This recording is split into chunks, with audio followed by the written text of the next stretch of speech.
السلام علیکم ورحمۃ اللہ وبرکاتہ۔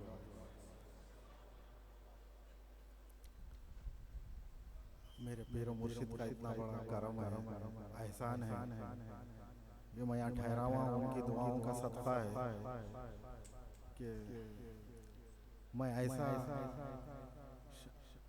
الفاظ نہیں ہے بولنے کے لیے۔ میری زندگی ایسی تھی، صرف کھاؤ کھجالو بتی بجاؤ سو جاؤ، بس وہی تھا۔ وہ میری ماں باپ کی دعاؤں کا صدقہ ہے۔ 2005 سے میرے والدہ شیخ کی نسبت سے جڑے ہوئے تھے، ان کی دعاؤں کے صدقے میں 5 سال نسبت میں تھے۔ 2010 میں ان کا انتقال ہو گیا۔ وہ ان کی دعاؤں کا صدقہ تھا جو اللہ تعالیٰ میرے کو شیخ سے جوڑ دیے۔ 2017 سے شیخ کے پاس بس مہینے میں 2 مہینے میں ایک بار آنا، دعا پڑھانا، اگربتیاں پانی لے کے جانا، کاروبار میں لگانا، کاروبار دھوم چلتا۔ تبھی بھی نہیں سدھرا میں۔ شیخ کی کرامت کیا ہے اس پہ میں غور و فکر نہیں کرا، بس یہی کہ بھائی جاؤ دعا پڑھا لو، کاروبار پہ لگا لو، کاروبار اپنا چلتے رہتا ہے۔ اللہ تعالیٰ پھر جو ہے سو لاک ڈاؤن میں میرے بیٹے کو گرایا۔ میرے بیٹے کے پیروں میں سرجری ہوئی، 3-4 جگہ سرجری کرایا تو بھی سرجری فیل ہو جا رہی۔ اس کے بعد تہجد پڑھا 3-4 دن، اللہ سے گڑ گڑایا تو اللہ تعالیٰ دل میں القاء کرے کہ اتنے سال سے شیخ سے فیض پا رہا ہے، وہ شیخ کو چھوڑ کے ادھر ادھر دواخانوں کو پھر رہا۔ ایسا گود میں اٹھا کے 6 مہینے پھرا میں بچے کی عمر جب 12-13 سال تھی۔ شیخ کے پاس بھی ایسے اٹھا کے لے گیا، پہلے فوٹو لے کے آ کے بتایا، دیکھ کے بولے کوئی بات نہیں، کل لے گیا بچے کو۔ گود میں اٹھا کے لے کے آیا۔ اللہ کا اتنا بڑا احسان ہوا کہ شیخ کے روم میں بچہ چلتے ہوئے باہر نکلا۔ الحمدللہ۔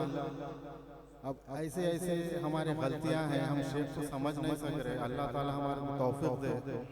ہمارے سے جو گناہ ہو رہے، ہم بے ادبی کر رہے شیخ کی، بس اللہ تعالیٰ ہمارے کو ثابت قدمی عطا کرے۔ اب پرسوں 4 دن پہلے کا قصہ ہے، دیکھیے میں صبح چبوتر میں پڑھ لیتے بیٹھا ہوا ہوں، میرے بیٹے صاحب فون کرے، ڈیڈی گھر پہ جلدی آؤ، امی کی طبیعت خراب ہو گئی۔ بات کراؤ بیٹے میرے اہلیہ کی آواز بھی نہیں نکل زبان سے، تو بولا ٹھہرو ابھی حضرت سے دعا پڑھا تھا۔ حافظ صاحب کو فون دیا، الحمدللہ۔ حافظ صاحب سے بھی جب گفتگو ہوئی میری اہلیہ کی، تو حافظ صاحب فرمائیں کہ سانس رک جا رہی، آواز ہی نہیں نکل۔ حافظ صاحب دعا پڑھے، الحمدللہ۔ ایک مختصر 5 منٹ کی دعا کرے، اس کے بعد بولے کہ جاوید بھیجوں کیا گھر پہ؟ بولے کہ نہیں ابھی طبیعت ٹھیک ہے، ان کو پڑھنے دو، پڑھے بعد میں آؤں۔ پھر حافظ صاحب کو وہ ادا پسند آئی، تو پھر میرے کو بولے کہ 5 منٹ کے بعد پھر میرے کو فون دیو، میں دعا پڑھتا ہوں۔ اگر وہی شیخ سے ہم جڑے ہوئے نہیں رہتے تو ان کو سیدھا دواخانے کو لے کے جانا، آئی سی یو میں ایڈمٹ کر دینا پڑتا تھا۔ پھر وہ ڈاکٹروں کے حوالے، وہ اللہ ہی بہتر جانتا تھا ان کے ساتھ دواخانے والے کتنے لاکھوں روپے ہینٹ لیتے تھے۔ بس اللہ تعالیٰ سے یہ دعا ہے کہ اللہ ہمارے کو شیخ سے صحیح ان کے تعلیمات پر عمل ہونے کی توفیق عطا فرمائے۔ اللہ تعالیٰ ہمارے سے جو بھی گناہ ہوئے، ہم شیخ کی جتنی بھی بے ادبی کر رہے ہیں، اللہ معاف کر دیجئے اللہ۔